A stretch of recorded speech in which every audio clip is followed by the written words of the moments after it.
நானும் கொஞ்ச நேரத்தில் ஒரு முக்கியமான விஷயத்தை நான் பேச போகிறேன். உங்களுடைய எல்லாருடைய கவனத்தையும் நான் எதிர்பார்க்கிறேன்.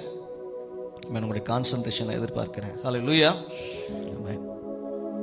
நான் இன்னைக்கு பேச போகிற ஒரு முக்கியமான விஷயம் நிர்வாணம். கேட்டுச்சா கேட்கலையா? நிர்வாணம், த நேக்கட்னஸ். எல்லாம் எனக்கு அன்பு சகோதரிகள், தாயார், எனக்கு தங்கச்சிங்க. நான் சுதந்திரமாக சில விஷயங்களை பேச போகிறேன். நீங்கள் பார்க்குற பார்வையிலே தெரியுது நிர்வாணத்தை குறித்து என்ன செய்தி கொடுக்க போகிறேன் அப்படின்ட்டு. நீங்கள் ஒருவேளை யூடியூப்பில் சர்ச் பண்ணால் கூட நிர்வாணத்தை பற்றி ஒருத்தரும் செய்தி கொடுத்துருக்க மாட்டாங்க. இது எனக்கு 2023 வருஷம் நினைக்கிறேன். மூன்றாவது வருஷம் தான். 3வது வருஷத்தில் ஒரு நாள் என் கிச்சனில் உட்காந்து நான் சும்மா ஃபோனை யூஸ் பண்ணிகிட்டு இருந்தேன். அப்புறம் உடனே பரிசுத்த ஆவியானவர் என்னோடு இடைப்பட்டு ஒரு 2 மணி நேரம் எனக்கு தரிசனமாக ஒரு விஷயத்தை காமிச்சார். 2 மணி நேரத்துக்கு மேலாக எனக்கு ஃபுல் விஷனாக ஓடிச்சு. தரிசனமாக எனக்கு அப்படியே அந்த சில காரியங்கள் எனக்கு ஓடிச்சு. ஓடனால அது அன்னைக்கு நான் எனக்கு ரொம்ப நெருக்கமான தெய்வ ஊழியர்கள்ட்ட அதை நான் ஷேர் பண்ணேன். அவங்க அதை பிரசங்கம் பண்ணியிருக்காங்க, எனக்கு முன்னாடி பிரசங்கம் பண்ணியிருக்காங்க. அது அவங்களுக்கு அவங்களுடைய வாழ்க்கையை மாற்றுச்சு.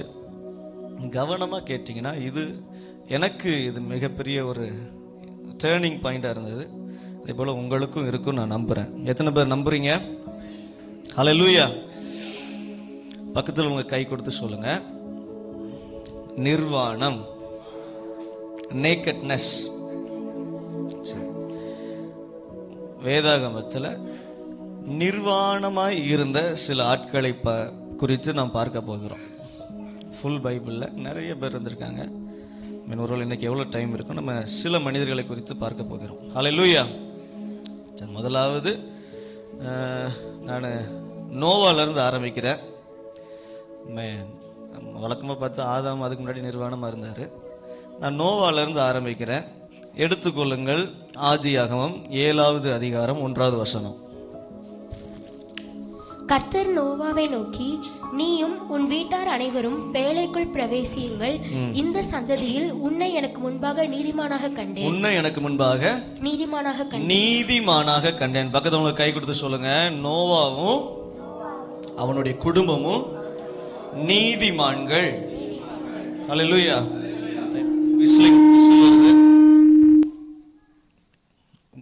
நோவாவை தேவன் என்னவாக கண்டார்? நீதிமானாக கண்டார். சரி, நோவா யாரு சொல்லுங்க? நீதிமான். நீங்க 7வது அதிகாரத்தை நீங்க ஃபுல்லா வாட்சி பார்த்தா தெரியும். தேவன் என்ன சொல்லுவாரு? பேழையை கட்டு அப்படிம்பாரு, இந்த மிருகங்களை ஏத்து இப்படி பண்ணு அப்படி பண்ணுன்ட்டு நீங்க வாட்சிருப்பீங்கல்ல. அந்த வெள்ளம், அந்த சம்பவங்களும் உங்களுக்கு தெரியும். வெள்ளம் வந்துச்சு, படகு மேலே வந்தது, அந்த தண்ணீர் வடிய தொடங்கினது. தேவன் எதன் மூலமாக அடையாளத்தை காண்பித்தார்? இன்னும் கொஞ்சம் குறைச்சா நல்லது.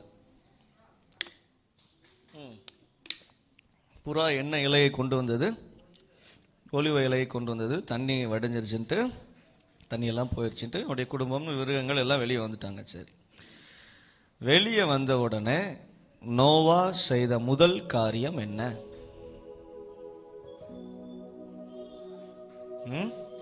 கவனிக்கிறீங்களா? நோவா செய்த முதல் காரியம் என்ன அப்படின்னா, எடுத்துக்கொள்ளுங்கள், ஆதியாகமம் 9வது அதிகாரம் 9வது வசனம். நான் உங்களோடும் உங்களுக்கு பின்வரும் உங்கள் சந்ததியோடும் உங்களோட பேழையிலிருந்து புறப்பட்ட சகல ஜீவ ஜந்துக்கள் முதல் இனி பூமியில் உண்டாக போகிற சகல ஜீவ ஜந்துக்கள் பரியந்தம் பறவைகளோடும். ஆதியாகமம் 9வது அதிகாரம் 9வது வசனம். அதானா? சரி, ஓகே, அப்படி வாசிங்க. பறவைகளோடும் நாட்டு மிருகங்களோடும் உங்களிடத்தில் இருக்கிற பூமியில் உள்ள சகல காட்டு மிருகங்களோடும் என் உடன்படிக்கையை ஏற்படுத்துகிறேன். இனி மாம்சமானவைகள் எல்லாம் ஜலப்பிரளயத்தினால் சங்கரிக்கப்படுவதில்லை என்றும். அப்படியே 20வது வசனத்தை வாசிங்க. 9 18 வாசிங்க. பேழையிலிருந்து புறப்பட்ட நோவாவின் குமாரர் யார் யாரு?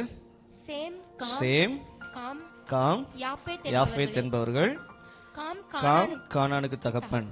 ஓகே, 19வது வசனம் 20வது வசனம். இருவரும் நோவாவின் குமாரர். இவர்களாலே பூமி எங்கும் ஜனங்கள் பரம்பினார்கள். நோவா பயிரிடுகிறவனாகி திராட்சை தோட்டத்தை நாட்டினான். நோவா என்ன செய்யறாரு? பயிரிடுகிறவனாகி திராட்சை தோட்டத்தை. இந்த குழந்தைங்க அப்படியே தனியாக விளையாண்டாங்கன்னா சூப்பராக இருக்கும். குழந்தைங்க விளையாடுறத நம்ம டிஸ்டர்ப் பண்ண மாட்டோம். அவங்க உங்களை டிஸ்ட்ராக்ட் பண்ணாமல் பார்த்துக்கோங்க. அவன் திராட்சை தோட்டத்தை நாட்டினான். 21வது வசனம். திராட்சரசத்தை குடித்து வெறி கொண்டு தன் கூடாரத்தில் வஸ்திரம் விலகி படுத்திருந்தான். ஹல்லேலூயா.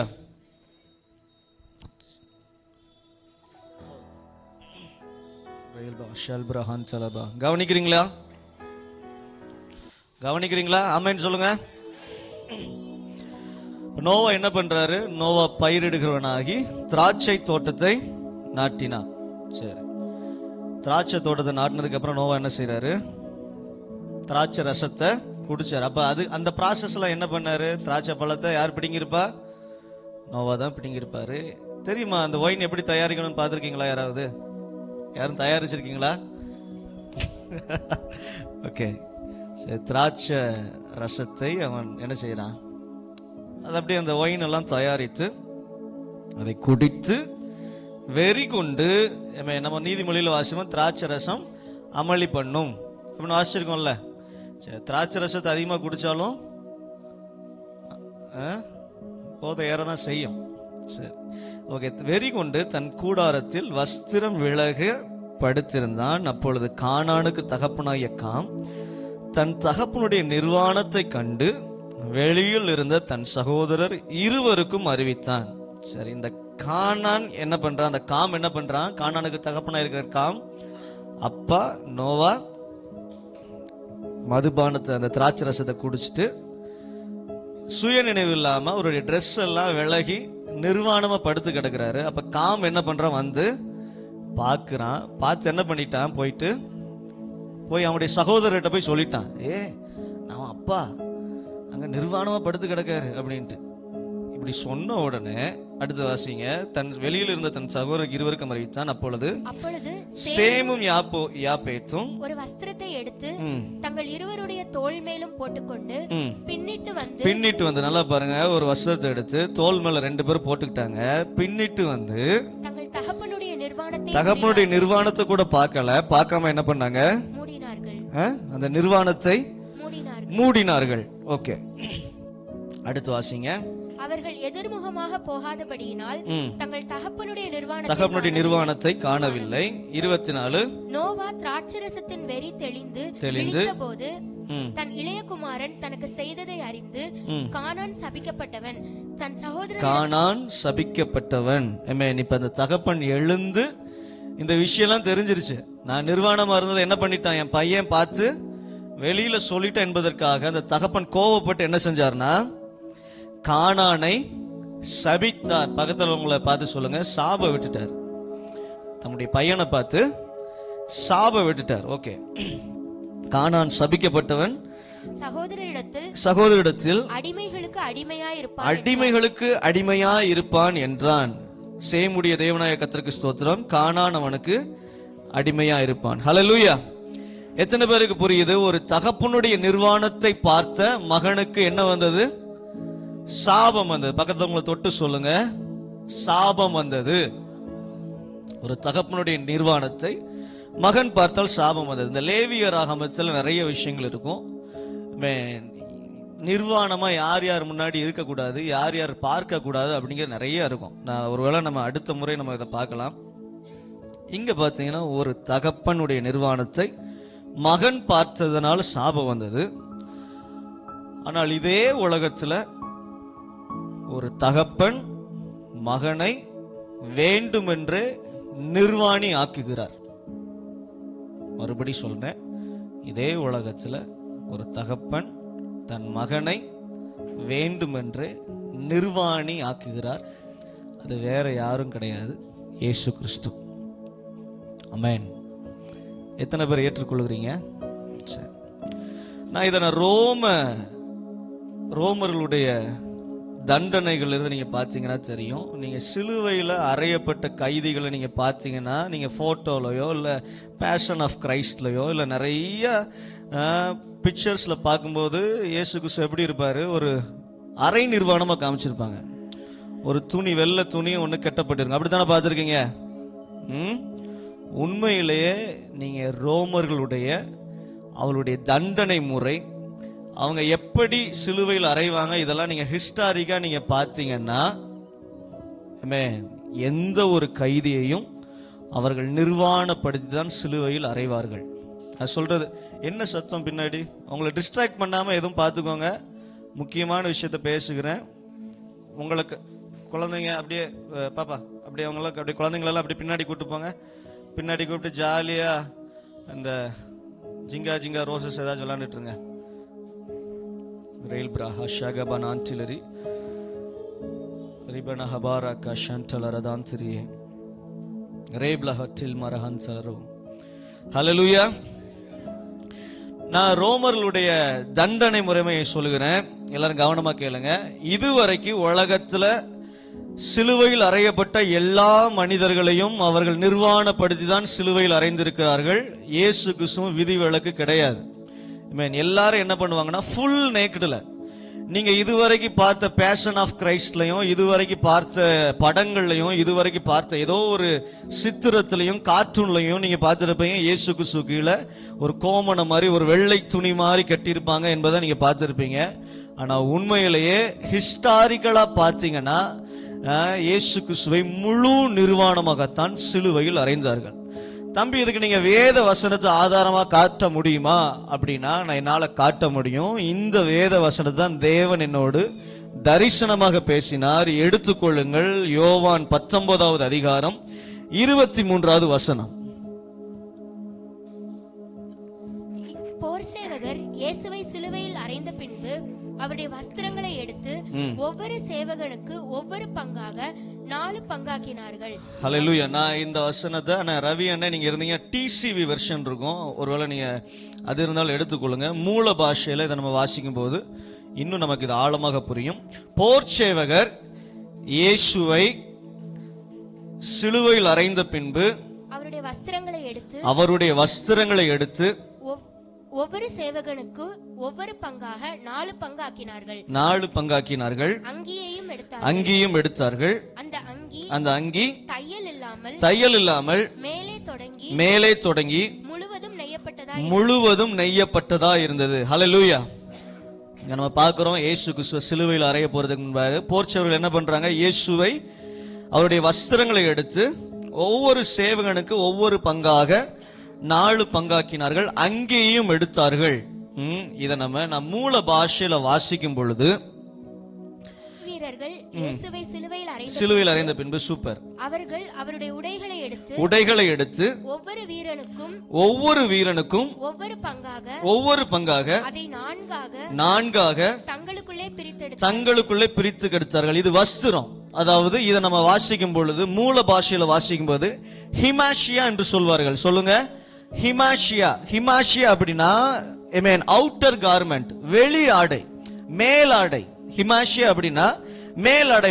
படை வீரர்கள் போர்ச்சியர்கள் முதல்ல என்னத்தை எடுத்தாங்க, இயேசு கிறிஸ்துடைய மேலாடை எடுத்தார்கள். அடுத்து வாசிங்க.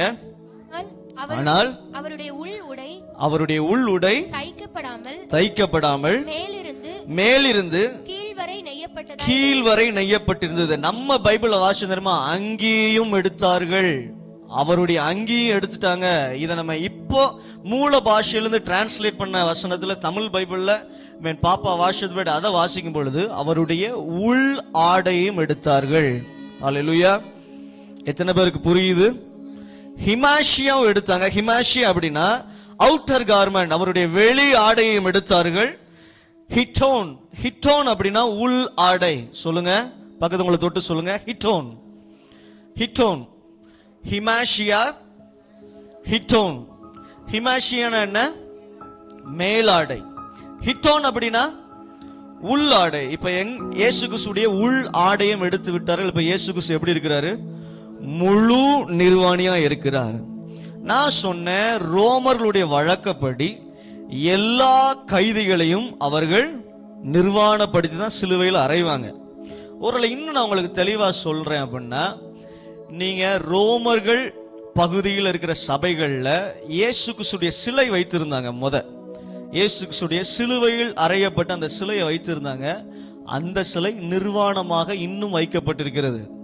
அதுக்கப்புறம் அந்த புரொட்டஸ்டன்ஸ், அதுக்கப்புறம் அந்த மார்ட்டின் லூத்தர் கிங், இந்த காலகட்டத்தில் அது சபைக்கு முன்பாக பெண்கள் வருகிறார்கள், சபைக்கு அநேக குழந்தைகள் வருகிறார்கள். அவர்களுக்கு முன்பாக ஒரு நிர்வாணப்படுத்தப்பட்ட சிலை இருக்கக்கூடாது என்றுதான் ஒரு துணியை அதுக்கப்புறம் தான் மாற்றினாங்க. புரியுதா? எத்தனை பேருக்கு புரியுது? அதுக்கப்புறம் அந்த புரொட்டஸ்டன்ட் வந்ததுக்கு அப்புறம் மார்ட்டின் லூத்தர் கிங், இதுக்கப்புறம் அந்த ரெவல்யூஷன், ஒரு புரட்சி வந்ததுக்கு அப்புறம் தான் ஒரு ஆலயத்தில் நிர்வாணப்படுத்தப்பட்ட சிலை இருக்கக்கூடாது என்பதற்காக ஒரு ஆடைய, ஒரு சின்ன துணியை, வெள்ளை துணியை அதுக்கப்புறம் வைத்த சிலைகளை அதுக்கப்புறம் தான் வைத்தாங்க. இன்றைக்கும் நாங்க குரோம்ல நீங்க செக் பண்ணி பாத்தீங்கன்னா தெரியும், நேக்கடு ஜீசஸ் ஸ்டாச்சு அப்படின்னு பாத்தீங்கன்னா தெரியும். இன்னும் அநேக சபைகள்ல, பாரம்பரியமா இருந்த அநேக சபைகள்ல நிர்வாணமா இருந்த இயேசு கிறிஸ்துவின் சிலை அப்படியே வைக்கப்பட்டிருக்கிறது. ஆமென், ஹல்லேலூயா. சரி, நீங்க நல்லா பார்த்தோம். முதல் ஆதியாகமத்துல உலகம் படைக்கிறதுக்கு அப்புறம், ஒரு புதிய உலகத்தை படைச்சதுக்கு அப்புறம், ஒரு தகப்பனுடைய நிர்வாணத்தை மகன் வெளியே போய் சொன்னனால அவன் என்ன பண்ணா? சபிக்கப்பட்டான். ஆனால் பரலோக தகப்பன் பூமியில் இருக்கிற நம்முடைய சாபங்களை ஏற்றுக்கொள்வதற்காக, பூமியில் இருக்கிற நம்முடைய பாவங்களை ஏற்றுக்கொள்வதற்காக, நம்முடைய தரித்திரத்தை ஏற்றுக்கொள்வதற்காக பரலோக இளவரசனை, பரலோக ராஜாவை அவர் நமக்காக நிர்வாணப்படுத்துவதற்கு அவர் சம்மதித்தார். ஆமென். புரியுதா? நோவாவுக்கும் பரலோக தகப்பனுக்குள்ள வித்தியாசம் புரியுதா? என் நிர்வாணத்தை நீ பார்த்துட்டா அப்படின்னு சபிச்ச தகப்பனுக்கும், மனிதர்கள் செய்த பாவங்களுக்காக, மனிதனுடைய சாபங்களுக்காக, மனிதனுடைய வாழ்க்கை மறுபடியும் அண்ணன் சொன்னது போல மனிதர்கள் மறுபடியும் இழந்த அந்த பொசிஷனுக்கு, அந்த ஆழ்கிற நிலைமைக்கு வர வேண்டும் என்பதற்காக பரலோக மகிமையின் இளவரசனை அவர் நமக்காக நிர்வாணப்படுத்தினார். ஹல்லேலூயா. ஹிமாஷியா சொல்லுங்க. ஹிமாஷியா அப்படின்னா அவுட்டர் கார்மெண்ட், மேலாடை. சிட்டோனா அப்படின்னா சிட்டோனா அப்படின்னு சொல்லுவாங்க. ஹிட்டோன் அப்படின்னா இன்னர் கார்மெண்ட்ஸ். ஓகே, இப்ப இந்த ஆடையும் என்ன செய்யறாங்க? போர்ச்சியர்கள் பங்கு போடுறாங்க. நீங்க நல்லா யோசிச்சு பாருங்க. கவர்மெண்ட் சர்வன்ட்ஸ், ரோம போர்ச்சியவர்கள் யாரு? அரசு அதிகாரிகள். உங்களை பார்த்து நான் தெளிவா எக்ஸாம்பிளோட நான் கேட்கிறேன். இதே தென்காசி ஸ்டேஷன்ல, ஏதாச்சும் ஒரு போலீஸ் ஸ்டேஷன்ல ஒரு கைதியுடைய ஆடைக்கு சோல்ஜர், சிப்பாய்கள், கான்ஸ்டபிள், ஹெட் கான்ஸ்டபிள் சண்டை போடுவாங்களா? நான் சொல்றது புரியுதா உங்களுக்கு? எல்லாருக்கும் புரியுது இல்ல? ஏதோ ஒரு கைதியுடைய ஆடையை அதை பங்கு போடுவதற்கு ஏதாவது ஒரு அரசு அதிகாரிகள் சண்டை போடுவாங்களா? ஏன்னா இயேசு கிறிஸ்து அணிந்திருந்த ஆடை அவ்வளவு விலையேற பெற்றதா இருந்தது. ஹல்லேலூயா. அவர் உள் உடைய கூட அவங்க விட்டு வைக்கல, அதை கூட பங்கு போட்டார்கள், அங்கேயும் எடுத்தார்கள். அந்த வசனத்தை நீங்க மறுபடி வாசிங்களேன், நம்ம வெர்ஷன்ல வாசிங்க. போர்ச்சியவர்கள் இயேசுவை சிலுவையில் அறைந்த பின்பு அவருடைய வஸ்திரங்களை எடுத்து ஒவ்வொரு சேவகனுக்கு அது கிழிச்சாலும் பரவாயில்ல, கிழிச்சிருப்பாங்களா? கண்டிப்பா கிழிச்சிருப்பாங்க. அதுக்கு பங்காக 4 பங்காக்கினார்கள். அங்கியையும் எடுத்தார்கள். அங்கி அப்படின்னா சிட்டோன். உள்ளாடையை கூட விட்டு வைக்கவில்லை. உள்ளாடை கூட, இயேசு கிறிஸ்து அணிந்திருந்த உள்ளாடை கூட விலை மதிப்புள்ளதா இருந்தது. ஹல்லேலூயா. சரி, இயேசு கிறிஸ்து இப்ப சிலுவையில் அறையப்பட்டிருக்கிறார். இதெல்லாம் நம்ம வாசம் அப்படின்னா நீங்க மார்க் எடுத்துக்கொள்ளுங்கள். மார்க் 15வது அதிகாரத்திலிருந்து நம்ம அப்படியே கண் முன்பாக நீங்க அப்படியே இமேஜின் பண்ணுங்க. மார்க் 15வது அதிகாரம்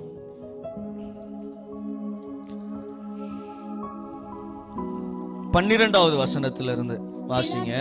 பிலாத்து மறுபடியும் அவர்களை நோக்கி, அப்படியானால் யூதருடைய ராஜாவென்று நீங்கள் சொல்லுகிறவனை நான் என்ன செய்ய வேண்டும்? யூதனுடைய ராஜாவென்று நீங்கள் சொல்லுகிற இந்த இயேசுவை நான் என்ன செய்ய வேண்டும் என்று பிலாத்து கேட்கும் பொழுது மக்கள், ஜனங்கள் எல்லாரும் சொல்லுகிறார்கள், அவனை சிலுவையில் அறையும் என்று மறுபடியும் சத்தமிட்டு சொன்னார்கள். ஹல்லேலூயா, ஹல்லேலூயா.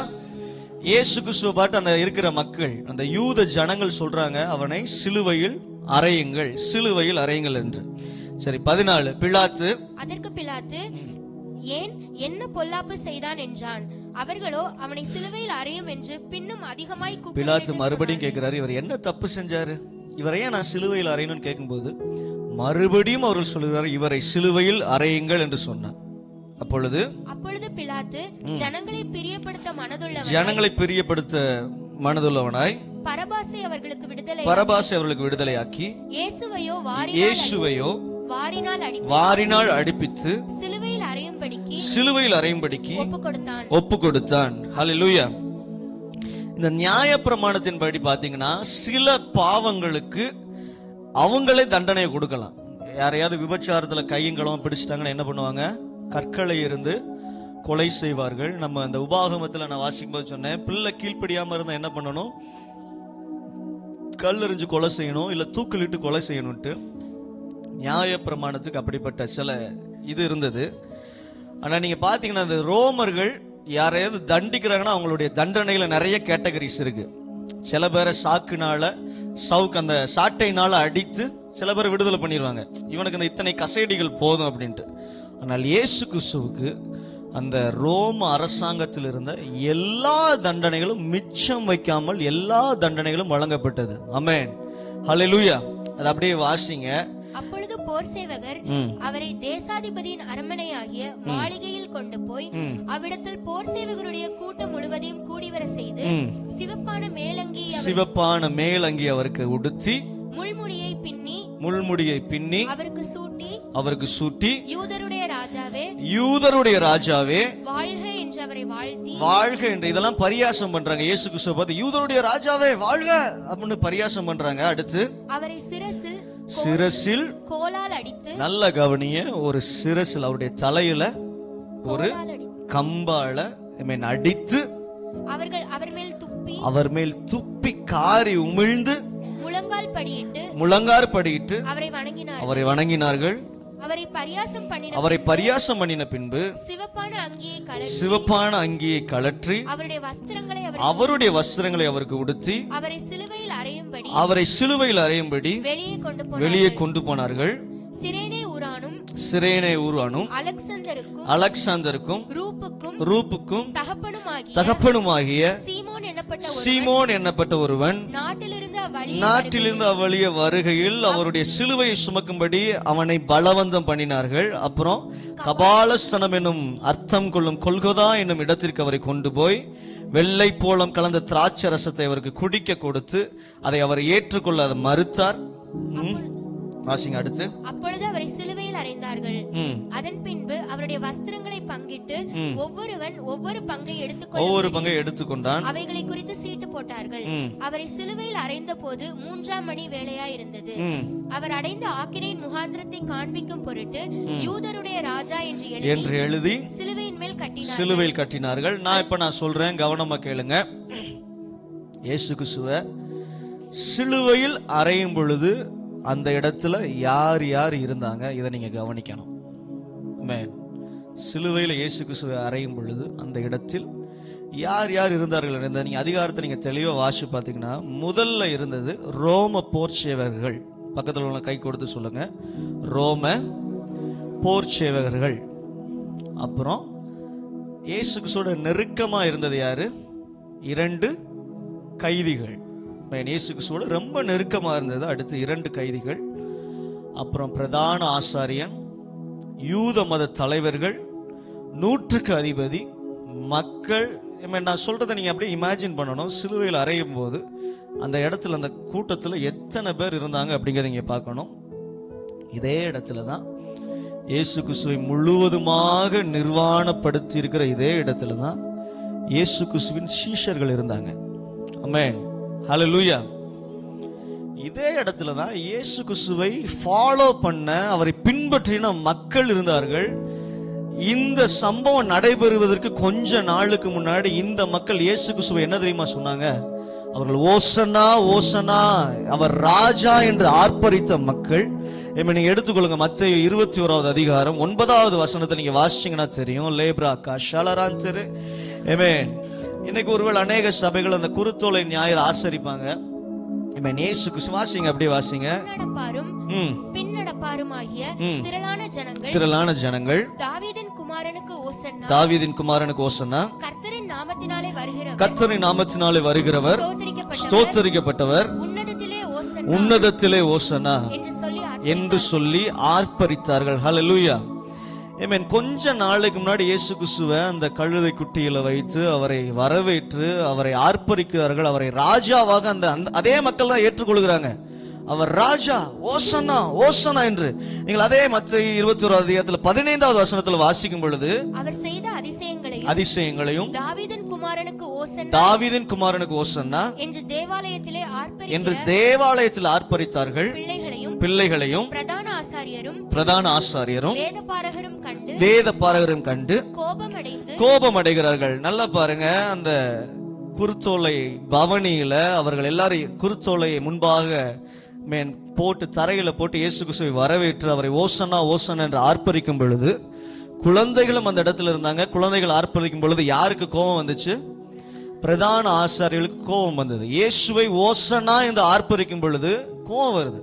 இன்னைக்கு நிறைய சபைகள்ல ஆர்ப்பரிக்கும் பொழுது பாஸ்டர்ஸுக்கு கோபம் வரதான் செய்யுது. என்ன, அந்த பிரதான ஆசாரியனுக்கு எப்படி இயேசுவை மகிமைப்படுத்தும் பொழுது கோபம் வந்ததோ, அதே போல நீங்க சங்கீதத்துல வாசிக்கும் போது தெரியும், கர்த்தரை கம்பீரமாய் பாடி ஆர்ப்பரியுங்கள். ஆர்ப்பரிக்கிறதுனா என்னது? ஹல்லேலூயா அப்படி சொல்றது ஆர்ப்பரிக்கிறது. யாராச்சும் ஆர்ப்பரிச்சு காமிங்களேன். உண்மையிலே ஆர்ப்பரிக்கிறது என்ன அப்படின்னு உண்மையிலே தைரியம் உள்ளவங்க இந்த இடத்துல யாராவது இருந்தீங்கன்னா பண்ணி காமிங்களேன். தம்பி, உனக்கு தைரியம் இருக்கா? பண்ணி காமி. ஹல்லேலூயா, ஹல்லேலூயா. இது பச்சாது. ஹல்லேலூயா. இதுவும் பச்சாது.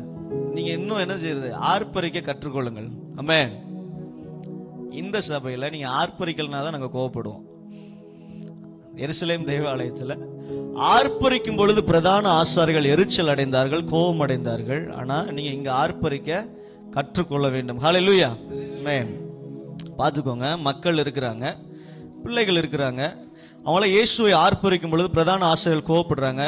கொஞ்ச காலத்திற்கு முன்பாக, கொஞ்ச நாட்களுக்கு முன்பாக அதே தெரு வழியாக, அதே வீதி வழியாக ராஜ நடை போட்டு ராஜாவாக வலம் வந்தவர் இப்ப எப்படி நிற்கிறாரு? நிர்வாணமாய் நிற்கிறாரு. அதே மக்களுக்கு முன்பாக நிர்வாணமாய் நிற்கிறாரு. அதே சீஷர்களுக்கு முன்பாக நிர்வாணமாய் நிற்கிறார். ஒரு 12 பேர் அவரை சுத்தி எப்பவுமே கூட நடந்துகிட்டே இருந்தாங்க. அவரை ராஜாவாக, அவரை மேசியாவாக, அவரை அரசராக, தேவனுடைய குமாரனாக, எலியாவாக, எலிசாவாக, அவரை ஒரு தீர்க்கதரிசியாக நினைச்சு பின்னாடி நடந்து கொண்டிருந்த ஃபாலோவர்ஸ் முன்னாடி ஒரு மனிதன் நிர்வாணியாய் நிற்கிறார். நீங்க யோசிச்சு பாருங்க, நீங்க யார் முன்னாடியாச்சும் நிர்வாணமா நிற்கும் பொழுது உங்களுடைய மனசு எவ்வளவு பாடுபடும்?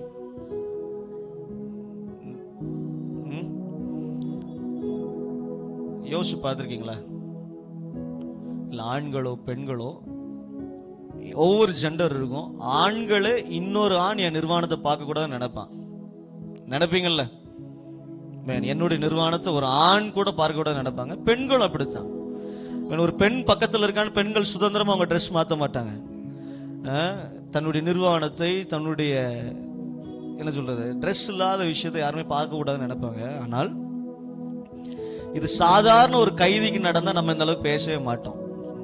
இதே யூத ரோம போர்ச்சவர்கள் நூற்றுக்கணக்கான பேரை சிலுவையில் அறைந்திருக்கிறாங்க, நிர்வாணப்படுத்திருக்கிறாங்க.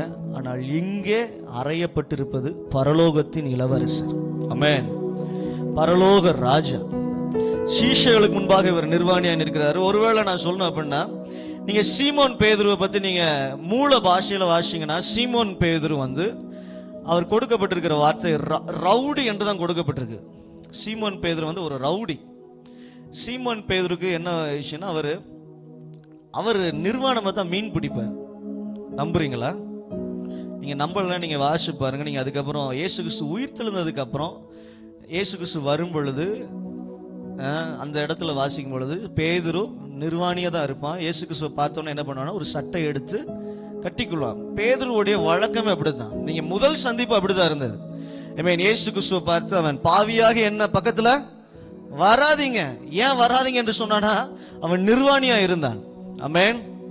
பேதுரு அவனுடைய கல்ச்சர், அந்த மீனவர்களுடைய பேதுருக்கு இருந்த ஒரு சுபாவம், பேதுரு செய்த பாவம், பேதுரு ஒரு ரவுடியா இருந்தான், பேதுரு என்ன யாருக்கு அடங்காம இருக்க ஒரு துன்மார்க்கனா இருந்தபடினால அவன் ஆடை அணிந்திருந்தாலும் ஒண்ணுதான், ஆடை அணியாம இருந்தாலும் ஒண்ணுதான். ஆனா நிர்வாணமா இருந்த என்னை நீ இனிமே மீன்களை பிடிக்க மாட்ட, மனுஷனை பிடிப்ப, வலை கிளியத்தக்க ஆசீர்வாதத்தை கொடுத்து ஒரு ஊழியத்தை கொடுத்த சீஷருக்கு முன்பாக தன்னுடைய நிர்வாணத்தை மாற்றின இயேசு இப்பொழுது பேதுருக்கு முன்பாக எப்படி நிற்கிறார்? நிர்வாணமா நிற்கிறார். இன்னொரு முக்கியமான விஷயம் சொல்றேன். இயேசு கூட நின்ற பெண்கள் நிறைய பேர் இருந்தாங்க. சிலுவையில் அறையப்பட்ட இயேசுக்கு முன்பாக நிறைய பெண்கள் இருந்தாங்க. எனக்கு இது ஆவியான தரிசனம் காமிக்கும் போது முதலாவது நான் பார்த்த பெண்மணி யாருன்னா மகதலேனா மரியாள். ஆமென். மகதலேனா மரியாள். இந்த மேரி மேக்டலின் இவங்க யாரு அப்படின்னா ஒரு விபச்சாரி. வாசிச்சிருக்கீங்களா? வாசிச்சிருக்கீங்களா இல்லையா? மகதலேனா மரியாள் ஒரு விபச்சாரி. இவங்க தான் இயேசு கிறிஸ்துவுக்கு என்ன சொல்றது, தைலத்தினால அவருடைய கால்களை கழுவி அவருக்கு முத்தம் செய்வாங்க. நிர்வாணமாய் பலமுறை பாவம் செய்த, நிர்வாணமாய் பலமுறை விபச்சாரம் செய்த ஒரு விபச்சாரியின் வாழ்க்கையை மாற்றின இயேசு கிறிஸ்து அவளுக்கு முன்பாக நிர்வாணமாய் நிற்கிறார். அவளுக்கு எவ்வளோ மனசு வேதனைப்பட்டிருக்கணும். நான் நிர்வாணத்தில் செய்த பாவங்களை மன்னித்த, நான் நிர்வாணத்தில் செய்த பாவங்களை என்னை விட்டு போக்கின என்னுடைய இரட்சகர் என்னுடைய கண்களுக்கு முன்பாக இப்பொழுது நிர்வாணமாய் நிற்கிறார் என்று. அப்புறம் இயேசு கிறிஸ்துவின் தாயும் அந்த இடத்துல தான் இருந்தாங்க. நல்லா யோசிச்சு பாருங்க. ஒரு தாய் தன்னுடைய மகனை நிர்வாணமாய் பார்ப்பதுனால, தாய் தான், அதனால அவங்களுக்கு எந்த பிரச்சனையும் இருக்காது. ஏன்னா என் வயிற்றிலிருந்து பிறந்த குழந்தை அவன் நிர்வாணமாய் பார்ப்பதுனால. நீங்க நிறைய பேர் பார்த்துருப்பீங்க, தன்னுடைய தாய் பையனுக்கு உடம்பு சரியில்லாமல் இருக்கும்போது குளிப்பாட்டுறவங்க இன்னும் இருக்க தான் செய்கிறாங்க. பெட் ரிட்டர்ல, அதாவது படுத்த படிக்க இருக்கிறவங்கள கிளீன் பண்றவங்க இருக்க தான் செய்கிறாங்க. தாய் தன்னுடைய மகனுடைய நிர்வாணத்தை பார்ப்பது பெரிய விஷயம் கிடையாது. ஆனால் என் மகன் அநேக மக்களுக்கு முன்பாக, அநேக சீஷர்களுக்கு முன்பாக நிர்வாணமாய் தொங்கிக் கொண்டிருக்கிறான் என்கிற விஷயம் அவங்களுக்கு எவ்வளவு மனவேதனை கொடுத்திருக்கும். இதே எருசலேம் நகரத்திலையும் கலிலேயா பட்டணத்திலும் இதே வீதிகளில் அற்புதம் செய்து கொண்டு அநேகருடைய வியாதியை மாற்றி, அநேகருடைய சாபத்தை மாற்றி, அநேக பேய்களை விரட்டி ராஜாவாக மேசியாவாக உலாவிக் கொண்டிருந்த என்னுடைய மகன் இப்பொழுது என்னுடைய கண்களுக்கு முன்பாக நிர்வாணியாய் சிலுவையில் தொங்கிக் கொண்டிருக்கிறான் என்கிற விஷயம் எவ்வளவு வேதனையை கொடுத்திருக்கும். ஹல்லேலூயா. எடுத்தவங்க வாசிங்க. யோவான் எழுதின சுவிசேஷம் 19வது அதிகாரம், அதே இதுல 25வது வசனத்தை வாசிங்க. இயேசுவின் சிலுவையின் அருகே அவருடைய தாயும் அவருடைய தாயின் சகோதரி கிளையோப்பா மரியாளும் மகதலேனா மரியாளும் நின்று கொண்டிருந்தார்கள். ஹல்லேலூயா. இயேசுவின் சிலுவையின் அருகே யார் யார் இருக்கிறார்? அவருடைய தாய், அவருடைய தாயின் சகோதரி கிளையோப்பா மரியாளும் மகதலேனா மரியாளும் நின்று கொண்டிருந்தார்கள். இப்ப பாருங்க, இப்பதான் விஷயம். நிர்வாணியாய் நின்று கொண்டிருக்கிற இயேசு தன்னுடைய தாயை பார்க்க மனதில்லாமல் பக்கத்தில் இருக்க இன்னொரு சீஷனை பார்த்து, இதோ உன் தாய், இதோ உன் மகன். இயேசு கிறிஸ்து உண்மையிலே அப்படி சொல்லணும்னு அவசியமே கிடையாது. ஏன்னா நான் இறந்ததுக்கு அப்புறம் இவனை பார்த்துக்கிறதுக்காக ஒரு சீஷனை கையில கொடுத்துட்டு போனாதான் இது வரைக்கும் பிரசங்கம் பண்ணாங்க. நான் அந்த உலகத்தை விட்டு நான் போக போறேன், அதனால நான் போனதுக்கு அப்புறம் ஒரு சீஷன் என் தாயாரை பார்த்துங்க. அநேகம் பேர் பார்த்துக்குவாங்க. ஆனால் நிர்வாணத்தில் இருக்கும்போது இயேசு கிறிஸ்து மனம் உடைந்து சொன்னது, நான் உங்களுக்கு பையன் கிடையாது, அவன் தான் உங்களுக்கு பையன், நீ அவனுக்கு தாய், அவன் உன்னுடைய பிள்ளை என்று. அதை வாசிங்க. அப்பொழுது இயேசு தம்முடைய தாயும் அருகில் என்ற தனக்கு அன்பாயிருந்த சீஷனையும் கண்டு தம்முடைய தாயை நோக்கி, ஸ்திரீயே. அந்த நேரத்துல இயேசு கிறிஸ்து 2 முறை தான் மரியாளை பார்த்து ஸ்திரீயே அப்படின்னு சொன்னாரு. முதல் முறை ஸ்திரீயே என்று சொன்னது கானா ஒரு கல்யாணத்துல. அவருக்குள்ள அற்புதம் செய்யும் வேலை வந்த பொழுது உள்ள இருந்து இயேசு அதுவரைக்கும் அம்மா அம்மான்னு கூப்பிட்டு இருந்த தன்னுடைய தாயின் மரியாளை இன்னொரு மனிதனாக இன்னொரு பொறுப்பை ஏற்கும் பொழுது அவர் அன்றிலிருந்து ஸ்திரீயே என்று சொன்னார். அதுக்கப்புறம் வேதாகமத்துல மரியாளை பார்த்து இயேசு கிறிஸ்து ஸ்திரீயே என்று சொன்னது இந்த முறைதான். ஸ்திரீயே, அதோ உன் மகன், அந்த சீஷனை நோக்கி அதோ உன் தாய் என்றார். அந்நேரம் முதல் அந்த சீஷன் அவளை தன்னிடமாய் ஏற்றுக்கொண்டான். அல்லேலூயா. இன்னும் தூரத்துல நிறைய பெண்மணிகள் இருந்தாங்க. மார்க் எழுதின சுவிசேஷம் 15வது அதிகாரத்துல 40வது வசனத்துல இருந்து நீங்க வாசிங்கன்னா தெரியும். சில ஸ்திரீகளும் தூரத்திலிருந்து பார்த்து கொண்டிருந்தார்கள். அவர் கலிலேயாவில் இருந்தபோது அவருக்கு பின் சென்று ஊழியம் செய்து வந்த மகதலேனா மரியாளும் சின்ன யாக்கோபுக்கும் யோசேக்கும் தாயாகிய மரியாளும் சலாமே என்பவளும் அவருடனே கூட எருசலேமுக்கு வந்திருந்த வேற அநேக ஸ்திரீகளும் அவர்களோடு இருந்தார்கள். ஓய்வு நாள். இதுக்கப்புறம் இயேசு கிறிஸ்துவ ரொம்ப நேசிச்ச மக்கள், இயேசு கிறிஸ்துவ ஃபாலோ பண்ணி பின்பற்றி அவர் மூலமாக அற்புதத்தையும் அவர் மூலமாக விடுதலையும் வாங்கி கொண்ட மக்கள் என்ன பண்ணாங்கன்னா, அவர்களுடைய வேதனை அவர்கள் வெளிக்காட்டினார்கள். லூக்கா 23வது அதிகாரம் 48 49 வசனம் வரைக்கும் வாசிங்கன்னா தெரியும். இந்த காட்சியை பார்க்கும்படி கூடி வந்திருந்த ஜனங்கள் எல்லாரும் சம்பவித்தவைகளை பார்த்த பொழுது தங்கள் மார்பில் அடித்துக்கொண்டு திரும்பி போனார்கள்.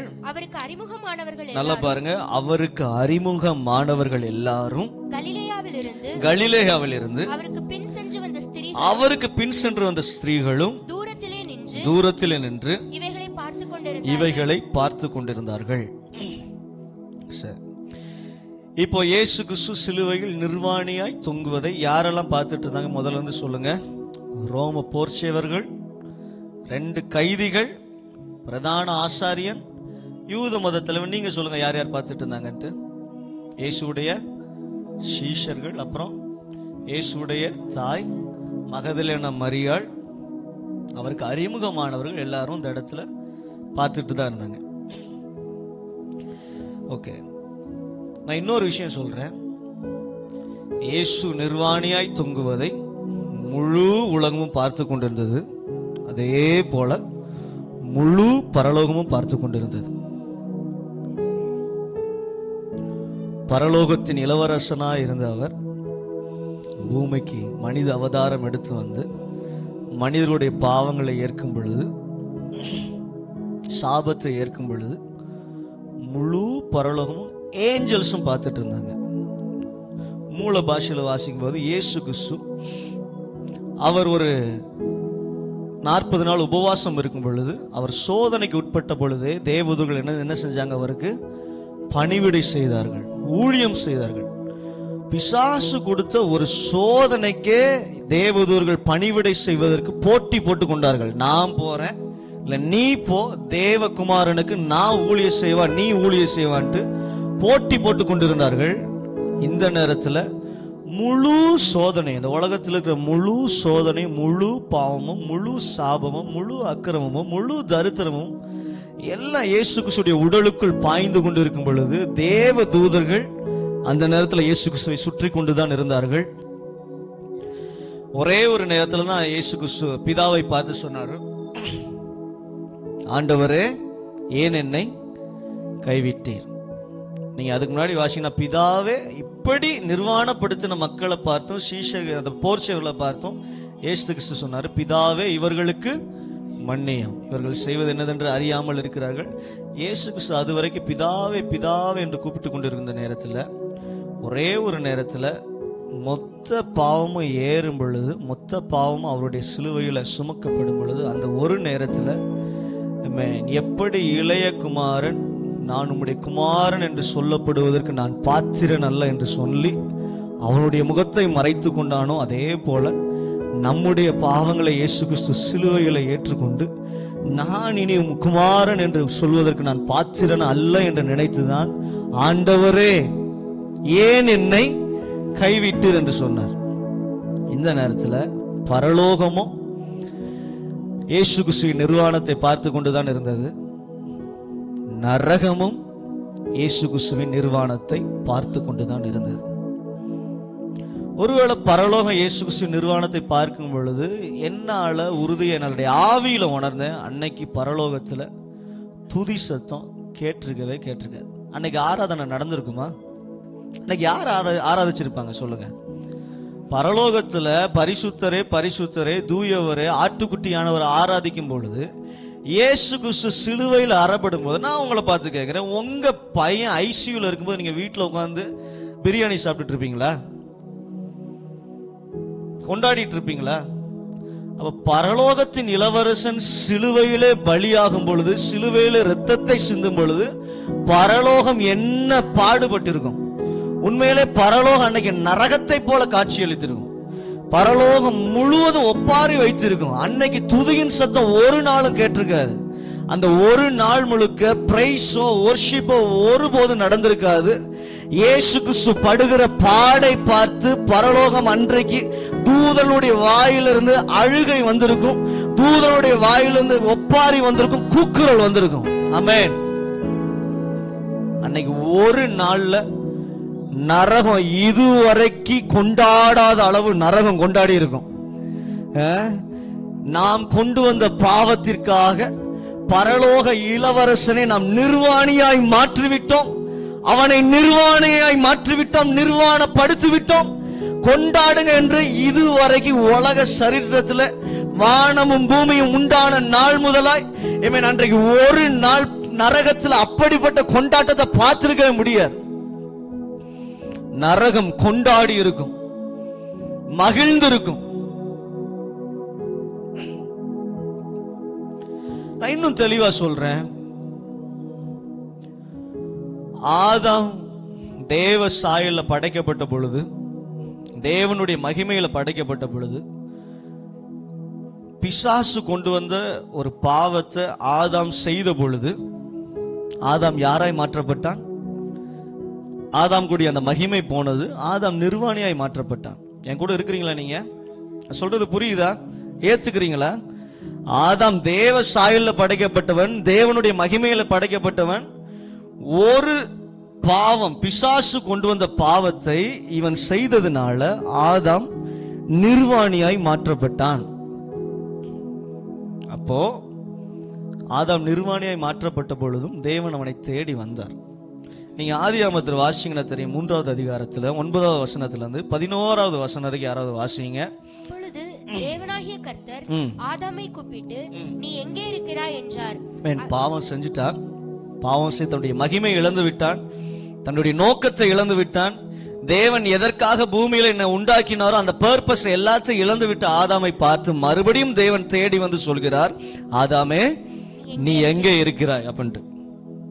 அடுத்து அதற்கு அவன் நான் தேவரீருடைய சத்தத்தை தோட்டத்திலே கேட்டு நான் நிர்வாணியாய் இருப்பதினால் பயந்து ஒளித்துக் கொண்டேன் என்றான். ஆதாம் என்ன சொல்றான்? தேவருடைய சத்தத்தை கேட்டு நான் நிர்வாணியா இருக்கிறபடினால உங்க முன்னாடி என்னால வர முடியாது, அதனால நான் ஒளிந்து இருக்கிறேன் என்று சொல்கிறான். அப்பொழுது தேவன் கேட்ட கேள்வி என்ன தெரியுமா? ஃபர்ஸ்ட், நீ பாவம் செஞ்சியான்னு கேட்கல, நீ நிர்வாணி என்று உனக்கு அறிவித்தவன் யார்? வசனத்தை வாசிங்க.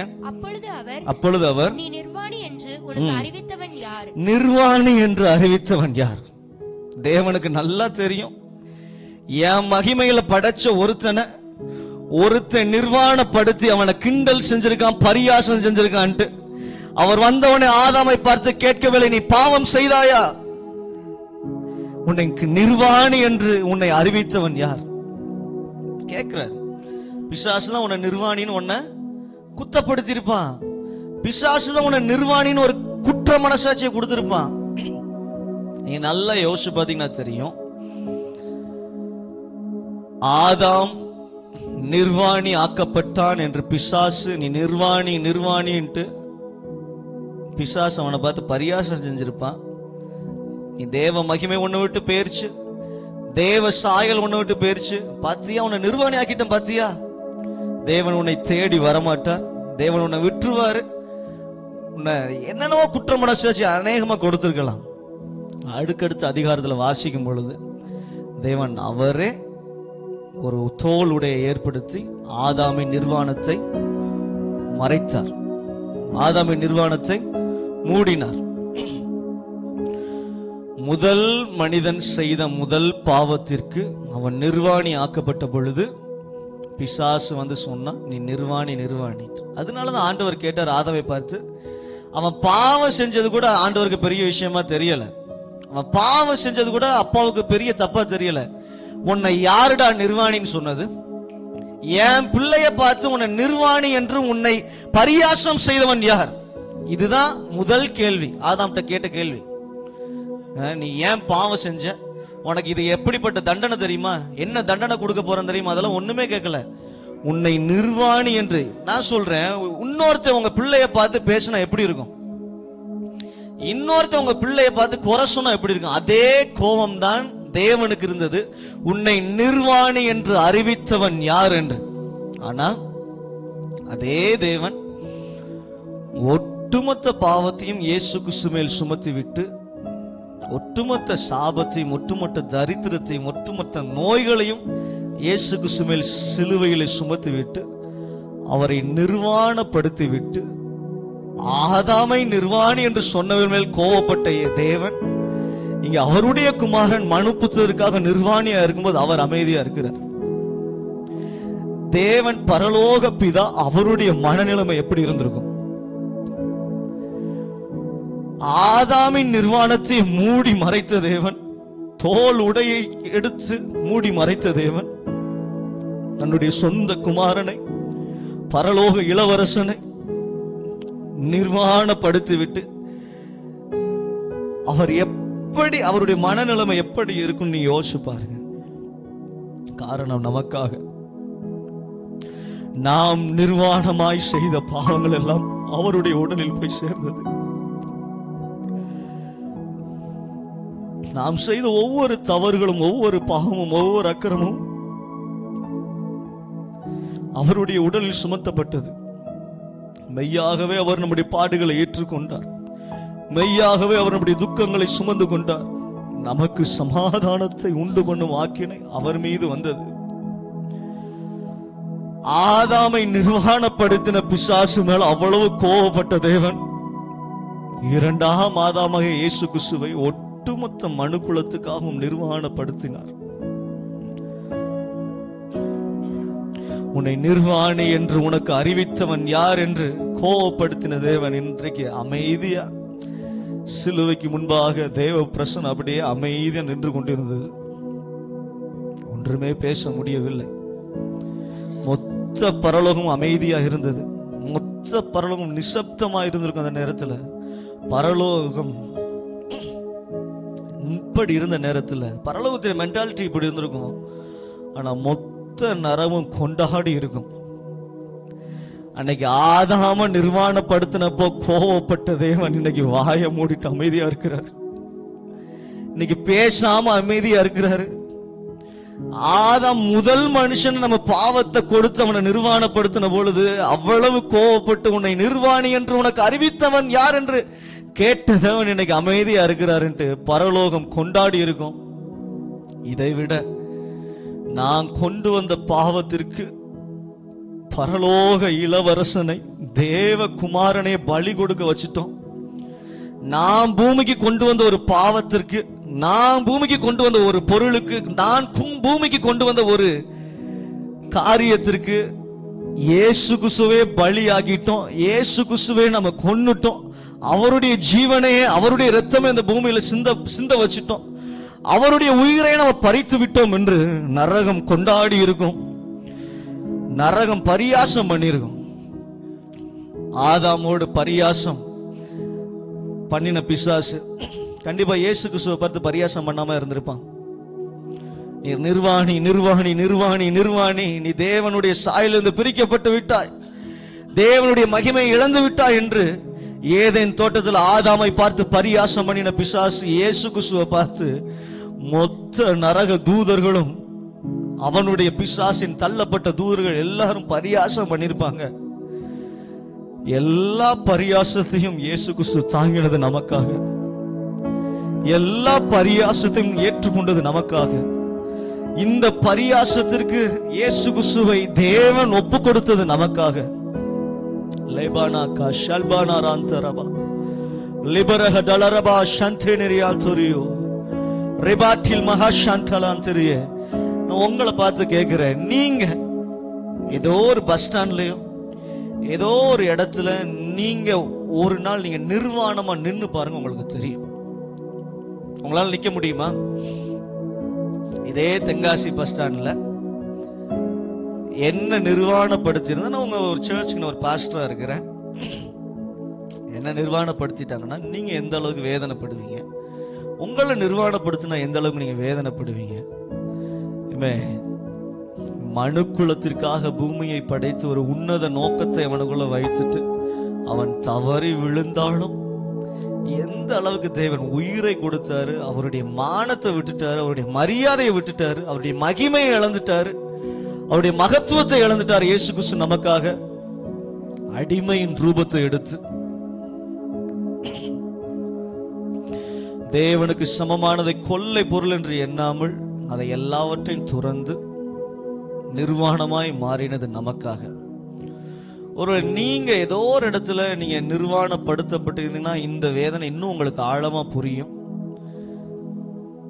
ஒருவேளை நம்முடைய தலைமுறையில முன்னாடி உள்ள காலகட்டத்தில் பெண்களை நிர்வாணப்படுத்தக்கூடிய கல்ச்சர் இருந்தது. உங்களுக்கு தெரிந்திருக்கும். ஏதோ ஒரு தவறுலையோ ஏதோ ஒரு விஷயத்துல அகப்படும் பொழுது பெண்களை நிர்வாணப்படுத்துவார்கள். அதுக்கப்புறம் அவங்க பிள்ளைங்களை பார்த்து அவங்க பரியாசம் பண்ணியிருப்பாங்க. அவளோட பிள்ளை தானே அவன், அந்த அன்னைக்கு அப்படி நிர்வாணப்படுத்தினாங்கல்ல, அவளுடைய குமாரன் தான் இவன், அவளுடைய பிள்ளை தான் இவன்ட்டு அந்த இழி சொல் பழி சொல் அந்த கேவலம் தொடர்ந்துகிட்டே தான் இருக்கும். நான் சொல்றேன் உங்களை பார்த்து, நீங்க உங்க சொந்தக்காரங்களுக்கு முன்பாக உங்க நண்பர்களுக்கு முன்பாக ஒரு நாள் உங்களை நிர்வாணப்படுத்திட்டாங்கன்னா அந்த காயம் மறைகிறதுக்கு உங்களுக்கு எத்தனை நாள் ஆகும்? மறையுமா? சாகுற வரைக்கும் மறையுமா? நான் சொல்ல வர்றது புரியுதா? இயேசு கிறிஸ்து, நான் என்ன கேட்கிறேன்னா, உண்மையிலே இயேசு அந்த சிலுவையில இயேசு கிறிஸ்து நிர்வாணப்படுத்தின பொழுது ரோம போர்ச்சர்கள் சந்தோஷப்பட்டிருப்பாங்க. 2 கள்ளர்கள் கூட வருத்தப்பட்டாங்க. நம்ம தப்பு செஞ்சோம், நம்மள சிலுவையில் அறையிறாங்க, இவர் ஒரு தப்பு செய்யலையே, இவரையே நிர்வாணப்படுத்தியிருக்காங்க. இயேசு கிறிஸ்துவின் தாயாருடைய மனநிலைமை, சீஷருடைய மனநிலைமை, அந்த மகதலேனா மரியாளுடைய மனநிலைமை, அத்தனை மனிதர்களோடு நிர்வாணமாய் பாவம் செய்த விபச்சாரம் செய்த அந்த மகதலேனா மரியாளை அவர் பரிசுத்தப்படுத்தி அவளுக்கு இன்னொரு வாழ்க்கையை கொடுத்து, உன் பாவங்கள் உனக்கு மன்னிக்கப்பட்டது என்று புதிய வாழ்க்கையை கொடுத்த, தன்னுடைய வாழ்க்கையை என்னுடைய நிர்வாணத்தை மூடி மறைத்த, என்னுடைய பாவத்தை அக்கிரமத்தை மூடி மறைத்த என்னுடைய இரட்சகர் ஏன் கண்ணு முன்னாடி நிர்வாணமா நிக்கிறார் என்று அவங்களுக்கு எந்த அளவுக்கு வேதனை ஏற்படுத்தியிருக்கும். இயேசுவின் சீஷர்களுக்கு, அவரை பின்பற்றினவர்களுக்கு, பரலோகத்திற்கு, நரகத்திற்கு, இது எல்லாமே இந்த வேதனை எப்படி மாறும் நான் கேட்கிறேன். ஒருவேளை உங்களை நிர்வாணப்படுத்திட்டாங்கன்னா, ஏதோ ஒரு இடத்துல உங்களை நிர்வாணப்படுத்திட்டாங்கன்னா அந்த அவமானம் மறைகிறதுக்கு எத்தனை வருஷம் தேவைப்படும்? காலங்காலமா மறையாது அந்த அவமானம். உங்களுடைய தலைமுறை வந்தாலும், உங்க தாத்தாவை என்ன பண்ணாங்க தெரியுமா? ரோட்ல அவர் தப்பு பண்ணிட்டாரு, ரோட்ல என்ன பண்ணிட்டாங்க, அவர் ட்ரெஸ் எல்லாம் அவுத்துட்டாங்க, அவர் நிர்வாணப்படுத்திட்டாங்கன்னு பேரை வந்தாலும் சொல்லி காட்டுவாங்க. சொல்லி காட்டியிருக்கிறாங்களே, தாத்தா பண்ண தப்ப சொல்லி காட்டியிருக்காங்கல்ல. அவங்க தாத்தா யார் தெரியுமா? அவன் மூதாதையர் யார் தெரியுமா? அவன் தாத்தாவுக்கு தாத்தா யார் தெரியுமா? இந்த வேதனை ஒரு நாளும் மறையாது. இயேசு கிறிஸ்து நிர்வாணப்படுத்தப்பட்ட அந்த அவமானம் ஒரு நாளும் மறையாது. ஆனால் அது நமக்காக அதை ஏற்றுக்கொண்டார். அது அவர் நமக்காக ஏற்றுக்கொண்டார். ஒருவேளை இந்த நிர்வாணத்தின் அவமானம் மறைவதற்கு என்ன நடக்கும் நான் சொல்றேன். ஏதோ ஒரு மூதாதையரை நிர்வாணப்படுத்தி இருந்தாங்கன்னா அவனுடைய தலைமுறைகள் ராஜ உடை அணிந்து கம்பீரத்தோடு நடந்து வரும் பொழுது அப்பொழுது ஏற்படுத்தப்பட்ட அந்த அவமானம் மறையும். எத்தனை பேருக்கு புரியுது நான் சொல்றது? ஒருவேளை தகப்பனுடைய நிர்வாணம், தகப்பனுடைய அவமானம் மறையணும் அப்படின்னா, பிள்ளை கேவலமா இருந்தாங்கன்னா அவங்க அப்பாவே அப்படி இருந்தா பிள்ளை இப்படித்தான் இருப்பான்னு சொல்லி சொல்லி காட்டுவாங்க. ஆனா பிள்ளை தகப்பனை காட்டிலும் மேன்மை அடையும் பொழுது, தகப்பனை காட்டிலும் உயர்வு அடையும் பொழுது, தகப்பனை காட்டிலும் ராஜ மேன்மை அடையும் பொழுது தகப்பனுடைய அவமானம் மறையும். நான் இன்னைக்கு உங்களை பார்த்து கேட்கிறது, உங்களுடைய தகப்பனின் நிர்வாணத்தை நீங்க மறையுங்க. எப்படி நோவாவின் பிள்ளைகள் 2 பேர் போய் இந்த நிர்வாணத்தை மறைத்தார்களோ, அந்த அவமானத்தை வெளியே சொல்லக்கூடாதுன்னு நினைச்சாங்களோ, அதே போல உங்களுடைய வாழ்க்கையில இயேசு கிறிஸ்துவின் நிர்வாணத்தின் அவமானம் மறைய வேண்டும் என்றால் அந்த நிர்வாணத்தின் மூலமாய் நமக்கு ராஜ வாழ்க்கை வைக்கப்பட்டிருக்கிறது. நம்மை ராஜாக்களாகவும் ஆசாரியர்களாகவும் தெரிந்தெடுத்திருக்கிறார், ராஜாக்களாக தெரிந்தெடுத்திருக்கிறார். அவர் நிர்வாணப்படுத்தினது. ஒருவேளை இயேசு கிறிஸ்து பாவமான வாசித்தோம், தேவன் இயேசு கிறிஸ்துவை பாவம் அறியாத அவரை நமக்காக பாவமாக்கினது எதற்காக? நாம் தேவனுடைய நீதியை அனுபவிக்கும்படியாக. கொரிந்தியர்ல வாசிக்கும் பொழுது இப்படி சொல்லுகிறது, நாம் தேவனுடைய நீதி ஆகும்படிக்கு பாவம் அறியாத அவரை நமக்காக பாவமாக்கினார். அவர் ஐஸ்வர்யம் உள்ளவராய் இருந்தும் அவருடைய தரித்திரத்தினாலே நாம் ஐஸ்வர்யவான்கள் ஆகும்படிக்கு இயேசு கிறிஸ்துவை தேவன் தரித்திரமாய் மாற்றினார். சிலுவையிலே நியாய பிரமாணத்தின் சாபத்திலிருந்து நாம் மீட்டுக் கொள்வதற்காக தேவன் இயேசு கிறிஸ்துவை சாபமாய் மாற்றினார். இயேசு கிறிஸ்து பாவத்தை ஏற்றுக்கொண்டதுடைய ரிஃப்ளெக்ட் ஆப்போசிட் ரியாக்ஷன் நாம் நீதிமான்களாய் வாழ்வது. இயேசு கிறிஸ்து சாபத்தை ஏற்றுக்கொண்டதுடைய ஆப்போசிட் ரியாக்ஷன் நாம் ஆசீர்வாதமாய் வாழ்வது. இயேசு கிறிஸ்து தரித்திரத்தை ஏற்றுக்கொண்டதின் ஆப்போசிட் ரியாக்ஷன் நாம் ஐஸ்வர்யவான்களாய் வாழ்வது. இயேசு கிறிஸ்து நம்முடைய கண்ணீரை, பாடுகளை, நம்முடைய துக்கங்களை சுமந்தது நாம் சமாதானமாய் வாழ்வதற்காகத்தான். அதே போல இயேசு கிறிஸ்து நமக்காக நிர்வாணத்தை ஏற்றுக்கொண்டது நாம் ராஜ அலங்காரத்தோடு, ராஜ நடை நடந்து, ராஜ வஸ்திரத்தை அணிந்து கொண்டு இந்த பூமியில ராஜாக்களும் ஆசாரியர்களுமாய் வாழ்வதற்காகத்தான்.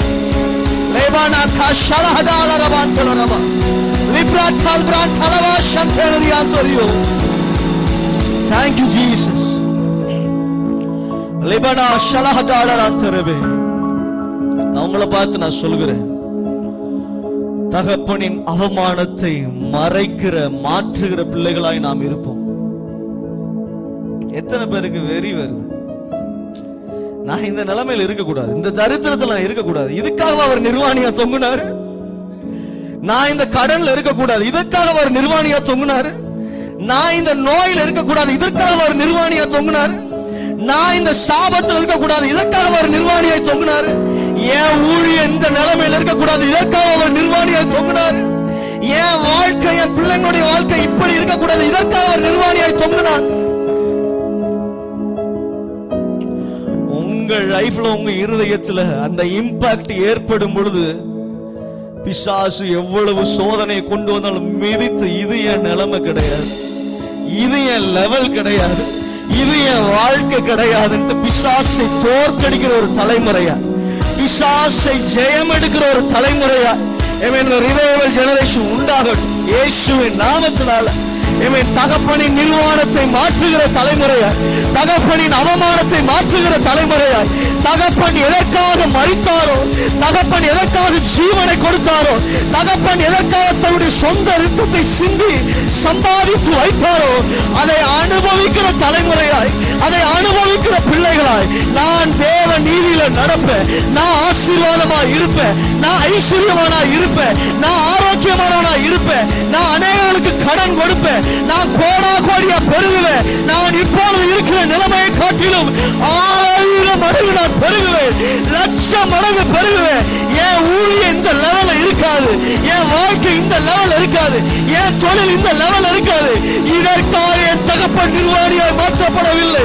இந்த நிலைமையில என் வாழ்க்கை முடிவதற்காக என் தகப்பன் நிர்வாணியாய் மாற்றப்படவில்லை. ரேமா சகல வரல ஹதலராத்திரியே முடிந்தவ மாத்திரை எழுந்து நின்று தேவ சமூகத்திற்கு முன்பாக லாப்ஷா காபா ராட்டால் மாராத்தலபா ரிபலபா ஹஷன ஹண்டல் பராத்ரியோ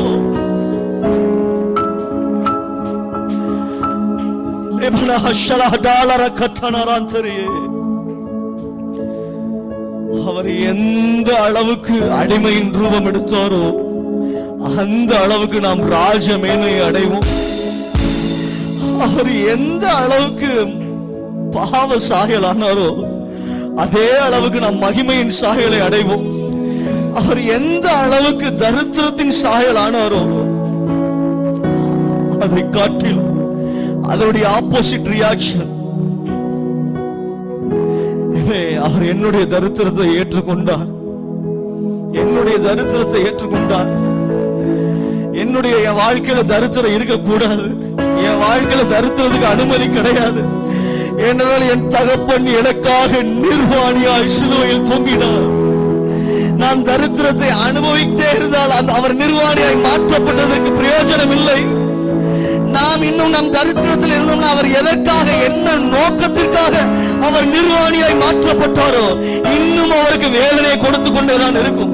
இந்த அவமானத்தை இன்னும் அவருக்கு கொடுத்து கொண்டேதான் இருக்கும். அந்த அவமானத்தை மாற்றுகிற சூழ்நிலை, சிலுவையின் அவமானத்தை, அவமானத்தை மாற்றுகிற, நிர்வாணத்தின் அவமானத்தை மாற்றுகிற சீசனை இயேசு கிறிஸ்துவின் நாமத்தில் ரிவைவல் ஜெனரேஷன் மினிஸ்ட்ரிக்கும், இங்க இருக்கிற ஒவ்வொரு குடும்பத்தின் பிள்ளைகளுக்கும், இங்க இருக்கிற ஒவ்வொரு குடும்பத்தின் பிள்ளைகளுக்கும், ஒவ்வொரு பிள்ளைகளுக்கும் இயேசுவின் நாமத்தில் நான் ரிலீஸ் பண்ணி ஜெபிக்கிறேன். லைவ்ல என்னை பார்த்து கொண்டிருக்கிற அதே ஆப்போசிட் ரியாக்ஷன், சிலுவையுடைய ஆப்போசிட் ரியாக்ஷன், தரித்திரத்துடைய ஆப்போசிட் ரியாக்ஷன், நிர்வாணத்துடைய ஆப்போசிட் ரியாக்ஷன், சாபத்துடைய ஆப்போசிட் ரியாக்ஷன், பாவத்துடைய ஆப்போசிட் ரியாக்ஷன் இயேசுவின் நாமத்தில் அப்படியே ரிலீஸ் பண்ணணும்.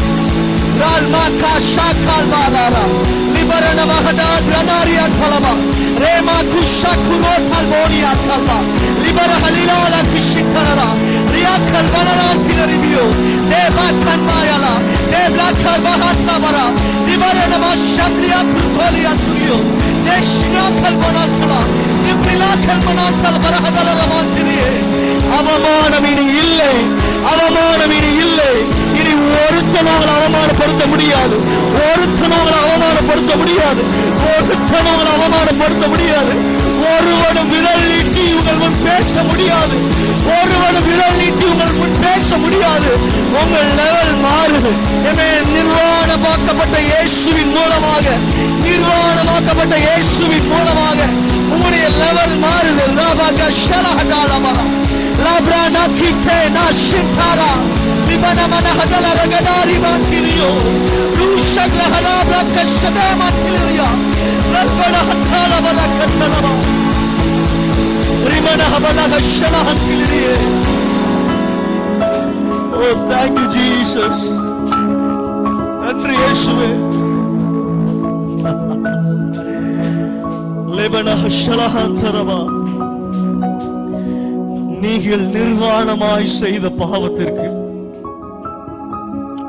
ஒருவேளை அதை யாராவது பார்த்திருந்தாங்கன்னா நீங்க உங்க எந்த அளவுக்கு வேதனைப்படுத்தப்பட்டிருப்பீங்க. ஒருவேளை நீங்க செய்த பாவத்தை இன்னொரு அறியும் பொழுது, நீங்க பண்ண தப்ப இன்னொருத்தங்களுக்கு தெரியும் பொழுது அவங்க உங்களை ஒரு கண்ணோட்டத்துல பார்ப்பாங்க.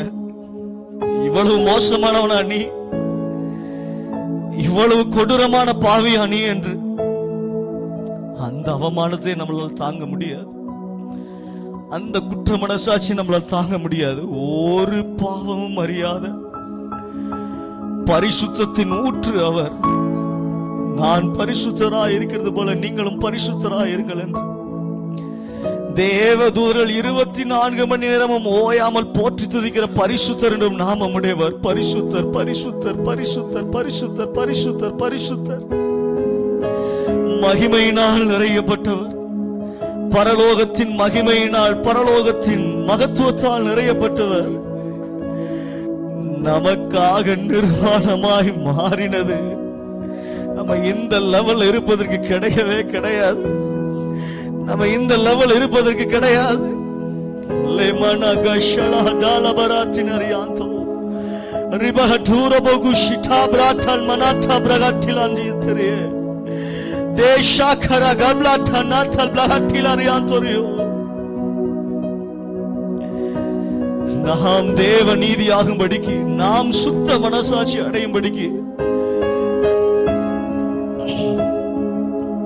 அதே போல ஆதாமை நீர் நிர்வாணி, நீ பாவி என்று குற்றப்படுத்தின பொழுது, ஆதாமை குற்றப்படுத்தின பொழுது வந்த கோபம், இப்பொழுதும் பிசாசு திரும்ப வந்து உன்னை பாவி பாவி பாவி என்று குற்றப்படுத்தும் பொழுது தேவனுக்கு கோபம் வரத்தான் செய்யும். உன்னை பாவி என்று அறிவித்தவன் யார்? ஆவியானவர் நம்மை பார்த்து கேட்கிறார். பரலோக தேவன் நம்மை பார்த்து கேட்கிறார். இயேசு கிறிஸ்து நம்மை பார்த்து கேட்கிறார். திரியேக தேவன் நம்மை பார்த்து கேட்கிறார். உன்னை நிர்வாணி என்று உனக்கு அறிவித்தவன் யார்? உன்னை பாவி என்று உனக்கு அறிவித்தவன் யார்? நீ சபிக்கப்பட்டவன் என்று உனக்கு அறிவித்தவன் யார்? நீ தரித்திரன் என்று உனக்கு அறிவித்தவன் யார்? நீ கடன்காரன் என்று உனக்கு அறிவித்தவன் யார்? நீ ஏமாளி என்று உனக்கு அறிவித்தவன் யார்? நீ ஒன்றுமில்லாதவன் உனக்கு அறிவித்தவன் யார்? நீ குறைவுபட்டவன் என்று உனக்கு அறிவித்தவன் யார் என்று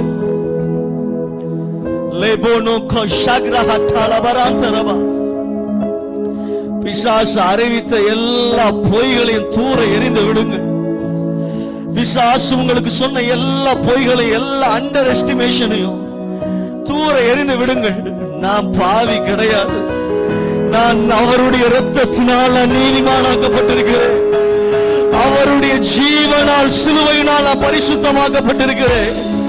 நான் சபிக்கப்பட்டவன் கிடையாது. நான் சாபத்தில் கிடையாது. அவருடைய தரித்திரத்தினால் ஐஸ்வர்யவானாய் மாற்றப்பட்டிருக்கிறேன். அவர் என்னை நீதிமானாய் மாற்றிருக்கிறார். நான் நீதிமான். நான் ஆசீர்வதிக்கப்பட்டவன். நான் எழுப்புதலில் பங்கு கொண்டவன். என்னை கொண்டு அநேக தேசங்கள் ரட்சிக்கப்படும். நான் அநேக பட்டணங்களுக்கு ஒளியாய் இருப்பேன். அநேக பட்டணங்களுக்கு வெளிச்சமாய் இருப்பேன். அநேக ஜாதிகளுக்கு கடன் கொடுப்பேன். அநேகருடைய நோய்களை தேவன் என் மூலமாய் மாற்றுவார். அநேகருடைய பேய்களை தேவன் என் மூலமாய் விடுதலை கொடுப்பார். நான் ஸ்பெஷல், நான் ஸ்பெஷல், நான் ஸ்பெஷல், நான் ப்ரீசியஸ், விலையேற பெற்றவன். நான் விலையேற பெற்றவன். நான் தேவனுக்கு சொந்த பிள்ளையா இருக்கிறேன். நான் தேவனுடைய புத்திரனா இருக்கிறேன். நான் தேவனுடைய கரமா இருக்கிறேன். லாபாகா ஷலஹதல பராந்தல பதாந்திரியோ ரிம்தாகா ஷாந்தேனரி ஆந்தரியோ லிபனஹ பராஷ்னி ஆந்தரவாந்தர. இன்னும் பிசாசுக்கு நாம் அறிவிக்க போகிறோம். நரகத்துக்கு நாம் அறிவிக்க போகிறோம். நரகத்திற்கு நாம் அறிவிக்க போகிறோம். உன்னுடைய ராஜ்யத்துக்கு அழிவு நெருங்கிவிட்டது. உன்னுடைய ராஜ்யத்துக்கு அழிவு நெருங்கிவிட்டது. பாவத்திற்கு அழிவு நெருங்கிவிட்டது. சாபத்துக்கு அழிவு நெருங்கிவிட்டது. தரித்திரத்திற்கு அழிவு நெருங்கிவிட்டது. ரிலாபாகா ஷலாந்தரமான் சலராந்தரியோ ரிபலஹபரா ஷந்தரவா. உனக்கும் நரகத்தின் மொத்த தூதர்களுக்கும், தள்ளப்பட்ட தூதருக்கும் அழிவு நெருங்கிவிட்டது. லெபனாரா ஷலஹதாலராந்தரவே நிம்ராகதாபா ஷட்டனாந்தரவா. Oh, thank you Jesus. நன்றி இயேசுவே, நன்றி இயேசுவே, நன்றி இயேசுவே. லேமேனா கபஷஹராந்தல் பராந்தரா ரிடஹல் ரக்கட்டல் மனே ஷின்தருதியோந்தரு ஓ பிரலமா கஷின்தேனி Andre ரிம்னஹாந்த பிரஹாத்தல்பா. Oh, thank you Jesus, thank you Daddy. Rimono koshi ribana hamana hashalari antaraba. Oh, rikalaba hashiteni antalabi antaro. Oh, thank you Jesus. நீர் பட்ட அவமானம் எல்லாம் எங்களுக்கு வெகுமானமாய் மாறட்டும். நீர் பட்ட அவமானம் எங்களுக்கு மேன்மையாய் மாறட்டும். நீர் பட்ட அடிகள் எல்லாம் எங்களுக்கு ஆண்டவரே எங்களை அரவணைக்க அரவணைப்பாய் மாறட்டும். நீர் பட்ட காயங்கள் எல்லாம் எங்களுக்கு ஆண்டவரே சந்தோஷமாக ஆனந்த களிப்பாய் மாறட்டும். உம்முடைய சரீரத்தில் உள்ள தழும்புகளால் நாங்கள் ஆரோக்கியம் அடைகிறோம் அப்பா. இந்த நேரத்தில் இயேசுவின் நாமத்தில் அறிக்கையிட்டு நான் சொல்லுகிறேன், எல்லாவித நோய்களை இப்பொழுதே அவருடைய தழும்புகளால் இப்பொழுதே சுகமாகிறது. இப்பொழுதே சுகமாகிறது. இப்பொழுதே சுகமாகிறது. அது அப்படியே பெற்றுக்கொள்ளுங்கள், பெற்றுக்கொள்ளுங்கள், பெற்றுக்கொள்ளுங்கள், பெற்றுக்கொள்ளுங்கள், பெற்றுக்கொள்ளுங்கள். ரபனா ஷகரா தல்பா ரிப்டானா கிஷிதால ரஹோன்டிலரியாந்தே ஓ ரியாகுஷனா ரகதலாராந்தரிபியே. ஓ thank you Jesus. ரியாமக ஷலஹதாலர்திலரியாந்தரே ஓ லிபானா கபராத்தல் பிரதாந்தரியே. ஓ அட்டுக்குட்டி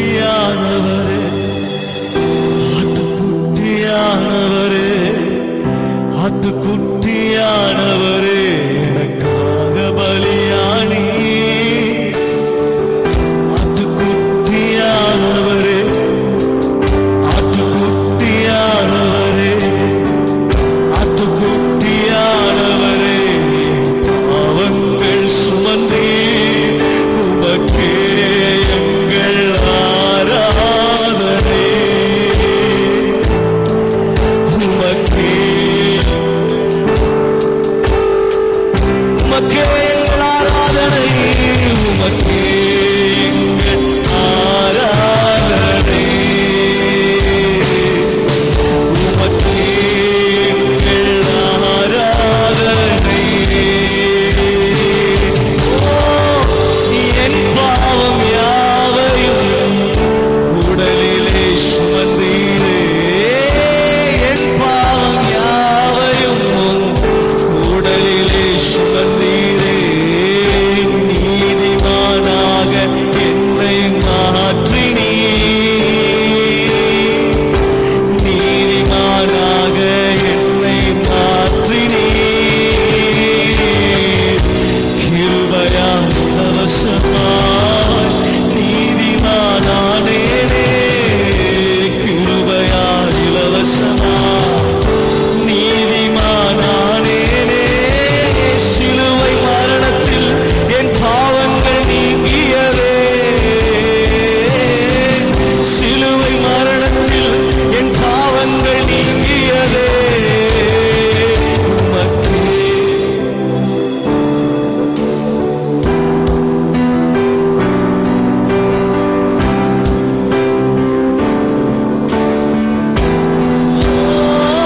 உமக்கே எங்கள் ஆராதனை. இயேசுவே உமக்கே எங்கள் ஆராதனை.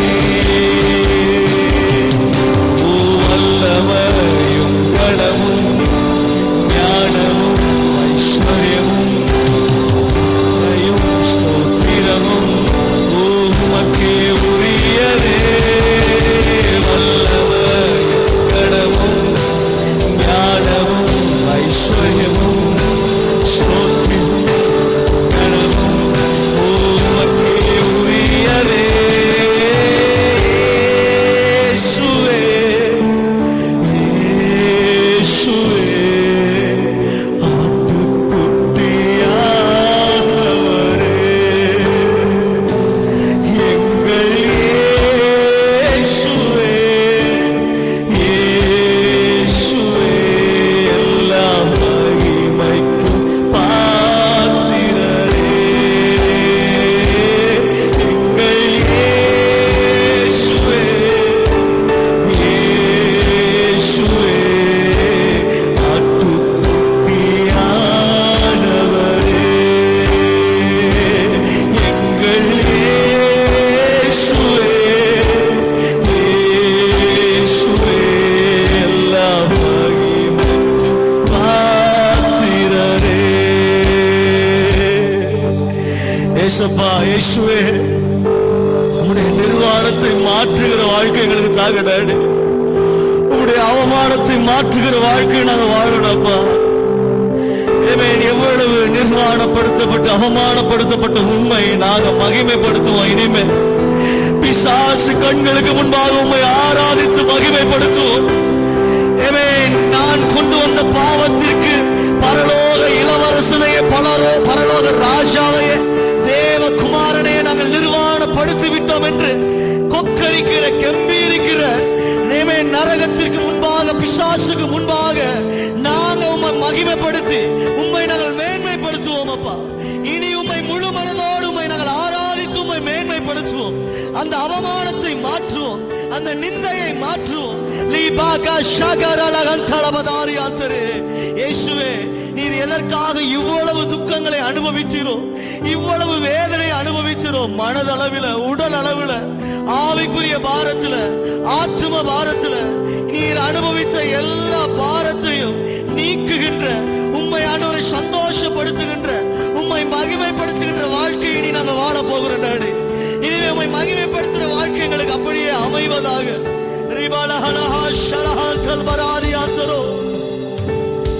ஓ, உம்முடைய அவமானத்தை மாற்றுகிற என் வாழ்க்கை உங்க அவமானத்தை மாற்றணுண்டாடி. அப்படிப்பட்ட வாழ்க்கையா இருக்கணும், அப்படிப்பட்ட வாழ்க்கையா இருக்கணும். சிலுவையின் நிந்தையை மறக்கடிக்கிற, சிலுவையின் நிந்தையை மாற்றுகிற ஒரு வாழ்க்கை இருக்கணும். நீர் பட்ட அவமானத்திற்கு லட்சம் ஈடாகாது, கோடி ஈடாகாது, மில்லியன் ஈடாகாது. மில்லியன் ஈடாகாது அப்பா. நீர் எதற்காக தரித்திரர் ஆனீரோ, எந்த அளவுக்கு ஐஸ்வர்யமாவதற்கு ரத்தத்தை சிந்தீரோ, அந்த அளவையும் இந்த பூமியில அனுபவிக்காம நான் அந்த இடத்தை விட்டு நாங்க வெளியே வரமாட்டேன். இந்த பூமியில நீர் என்ன அவமானத்தை பற்றீரோ, எதற்காக நீர் ஆண்டவரை நிந்தையை அனுபவிச்சீரோ, அந்த நிந்தையை மாற்றாமல் நாங்க இங்க இருந்து போக மாட்டோம் டாடி. அந்த நிந்தையை மாற்றாமல் நாங்க தென்காசி விட்டு போக மாட்டோம். அந்த நிந்தையை மாற்றாம இந்த ஊரை விட்டு நாங்க போக மாட்டோம். அந்த நிந்தையை மாற்றாம தமிழ்நாட்டை விட்டு நாங்க போக மாட்டோம் டாடி. லிபாலஹ ஷலஹடாலராந்தரவே, அந்த ராஜரீக வாழ்க்கையை வாழட்டும் எங்களுடைய சபையின் பிள்ளைகள். ஒவ்வொரு பிள்ளைகள் அந்த ராஜரீக வாழ்க்கையை வாழட்டும். We thank you, Father. We love you, Father.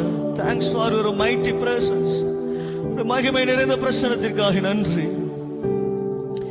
எங்களோடு நீர் பேசினதற்காக நன்றி. எங்களுடைய மனக்கண்களை நீர் திறந்ததற்காக நன்றி.